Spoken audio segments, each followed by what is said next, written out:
आज हामी चाहिँ जाँदैछौँ कोअलपुर टु कालीकोट।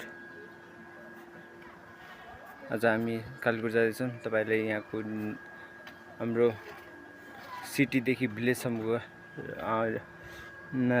टाइम ड्युरेसनमा के घटनाहरू हुन्छ हामी तपाईहरुलाई देखाउँदैछौँ। हामी चाहिँ हन्टेड हाउसमा एक च्यालेन्ज गर्नलाई हामी एक्साइटेड छौँ। हामी चाहिँ हन्टेड हाउसमा सर्भाइभ गरेर तपाईहरुले देखाउने छौँ। हामी चाहिँ अब लाग्न लाग्यो हामी कोअलपुर टु कालीकोट। त्यही गाइस, हामीसँग कनेक्टेड हुनलाई हामीले फलो गर्नुस्। हामी तपाईहरुलाई नयाँ नयाँ कन्टेन्टहरुसँग हामी फेरि भेट्ने छौँ। हामी नयाँ नयाँ कन्टेन्टहरु लिएर तपाईसँग उपस्थित हुन्छौँ। हामी त्यो ठाउँमा पुगेर तपाईहरुलाई त्यहाँको दृश्य देखाएर हामी च्यालेन्ज कम्प्लिट गर्नेछौँ।